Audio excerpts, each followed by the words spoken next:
Olá, pessoal! Sejam muito bem-vindos ao nosso bate-papo diário sobre tecnologia.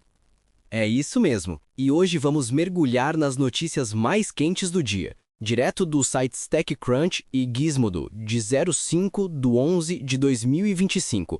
Prepara o café que a gente tem muita coisa para discutir. Com certeza! E a gente já começa com um tema que está gerando muita conversa ultimamente: a inteligência artificial, mas sob diferentes prismas. A gente viu o Roy Lee da Cluely falando que o burburinho viral não é o suficiente para o crescimento sustentado de uma startup, mesmo que a empresa tenha levantado uma baita grana. Ele meio que admitiu que a estratégia inicial de lançar algo que mal funcionava e ver os usuários descobrirem os casos de uso trouxe atenção, mas não garantiu sucesso a longo prazo, já que eles tiveram que refinar o produto para ser um assistente de IA para reuniões. Pois é, essa história da Cluzy é um ótimo exemplo de como a atenção inicial é volátil, né? A gente viu isso com o próprio Roy Lee, que ganhou notoriedade pela ferramenta de trapaça e usou isso para Cluely. Mas a verdade é que, por mais que o hype gere investimento, se o produto não entrega valor real e retenção, o dinheiro pode evaporar rápido. O Lee citou até que não vale mais a pena compartilhar números de receita. Isso contrasta demais com o cenário atual, onde muitas startups de IA botam seus números para jogo. A lição aí parece ser clara. A atenção é importante, mas não é um substituto para um produto robusto. E falando em IA, a Apple parece que está apostando pesado, mas de uma forma inesperada. Um relatório indica que a Apple está perto de um acordo de US$ 1 bilhão anuais com o Google para usar o modelo Gemini do Google para dar um gás na nova Siri.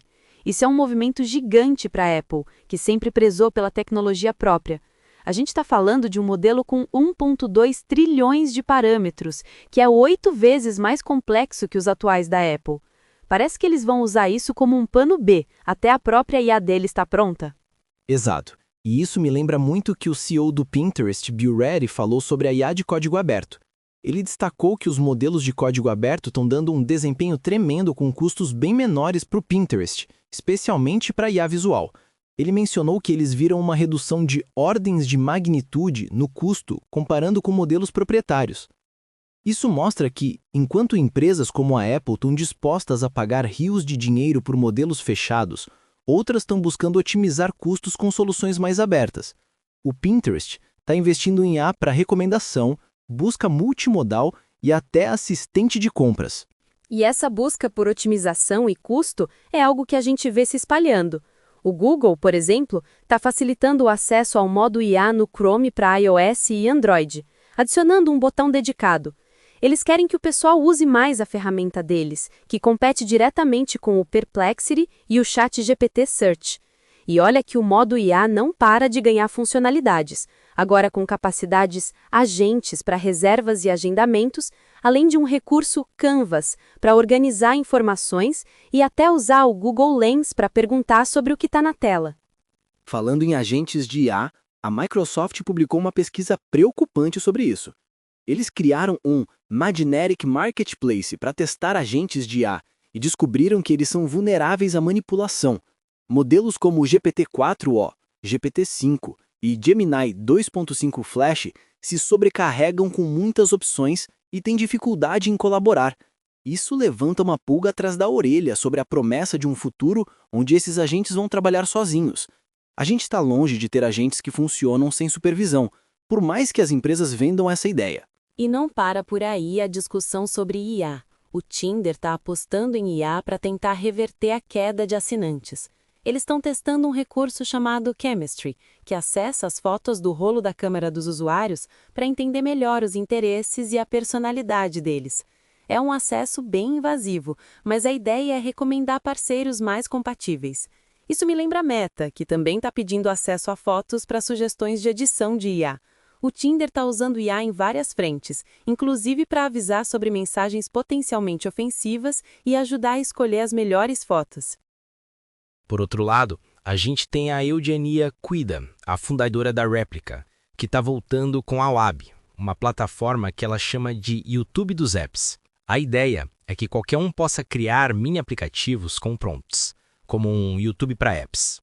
Ela levantou 20 milhões de dólares nessa pré-seed, e a proposta é que a plataforma seja integrada com criação, descoberta e hospedagem sem precisar de uma loja de aplicativos.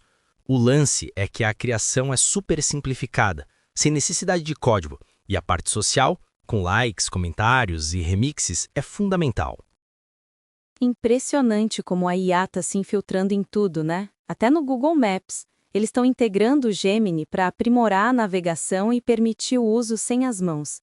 Agora dá para perguntar para o Gemini sobre pontos de interesse na rota, fazer perguntas sobre notícias, esportes e até adicionar eventos ao calendário enquanto dirige. E tem mais, eles estão usando dados do Street View e o Gemini para dar instruções de navegação com pontos de referência visíveis, não só distâncias. É um passo grande para uma navegação mais segura e intuitiva. E a IA também está causando um boom solar na Austrália. Eles estão no ritmo de instalar painéis solares e agora vão oferecer eletricidade gratuita por até 3 horas por dia, a partir de 2026, para quem tiver medidor inteligente. O plano Solar Sharer visa incentivar as pessoas a mudarem o uso de energia para horários de pico de produção solar. Isso é genial para a rede elétrica, porque desvia o uso da noite, quando a energia é mais cara e movida a carvão e gás, para o meio do dia, movida por renováveis. É um exemplo de como a energia solar está se tornando tão barata que a eletricidade pode ser praticamente de graça. Bem diferente dessa história do governo australiano é a nova política da Meta em relação ao conteúdo para adolescentes no Instagram.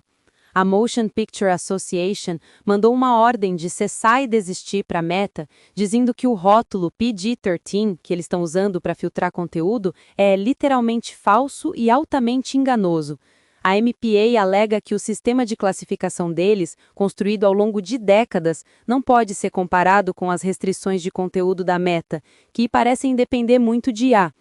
A Meta se defende dizendo que não alegou certificação oficial e que o uso é justo. Essa briga promete.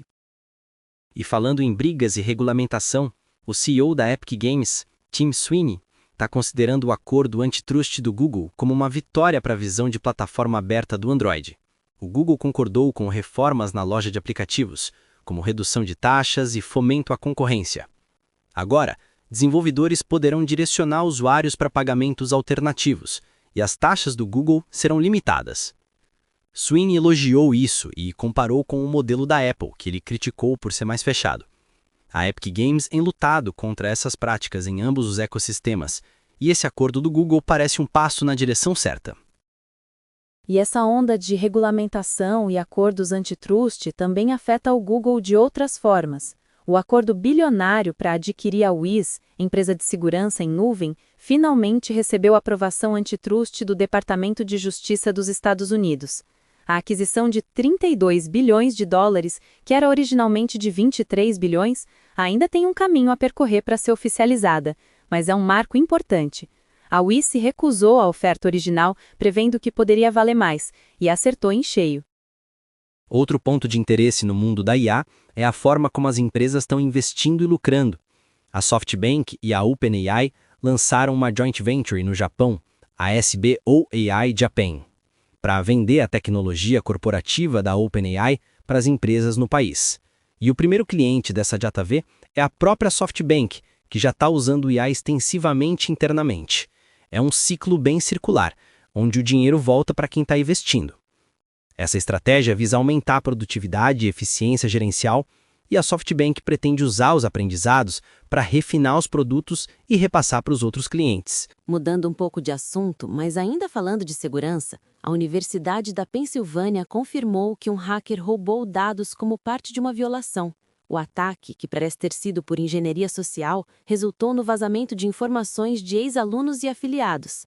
Os hackers até mandaram e-mail para a comunidade universitária falando que foram hackeados e que adoravam violar leis federais, como o FERPA.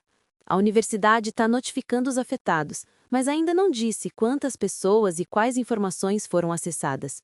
Infelizmente, a questão da segurança de dados em instituições de ensino está cada vez mais crítica. E a necessidade de resfriamento em data centers está crescendo exponencialmente com o poder das novas GPUs. Uma startup chamada Alloy Enterprises está desenvolvendo pilhas de metal que transformam folhas de cobre em placas de resfriamento sólidas para GPUs e outros componentes. A tecnologia deles, que eles chamam de Stack Forging, usa calor e pressão para ligar as fatias de metal sem emendas, resultando em placas mais eficientes e resistentes. Com os racks chegando a 600 kW de consumo, a gente vai precisar de soluções de resfriamento cada vez mais avançadas. No campo da cibersegurança, a Armis, uma startup de 9 anos, levantou 435 milhões de dólares numa rodada pré-IPO com uma avaliação de 6,1 bilhões de dólares. Eles recusaram ofertas de aquisição e estão focados em abrir capital no final de 2026 ou início de 2027. A Armis já está operando como uma empresa pública, focando em metas financeiras trimestrais e oferecendo software de segurança para infraestrutura crítica para grandes empresas e governos. O setor de cibersegurança está aquecido, mas o caminho para a IPO tem sido mais raro ultimamente. E para fechar com chave de ouro, a gente viu uma série de dispositivos de hardware baseados em voz surgindo no mercado. 2 ex-funcionários da Meta lançaram o Stream, um anel inteligente que grava notas de voz, controla músicas e interage com assistentes de IA. O anel, que custa 249 ou 299 dólares dependendo da versão, tem microfones e um touchpad e funciona com um aplicativo complementar para iOS. A ideia é ser uma interface discreta para capturar pensamentos e interagir com a tecnologia sem precisar tirar o celular do bolso. Nossa, quanta notícia boa e desafiadora! E a gente ainda não mencionou o Blue Sky batendo 40 milhões de usuários e introduzindo o beta de Descurtir. Ou a Microsoft testando agentes de IA em um mercado falso, que falharam de formas surpreendentes. E o que dizer da Amazon enviando ameaças legais ao Perplexity por navegação agente?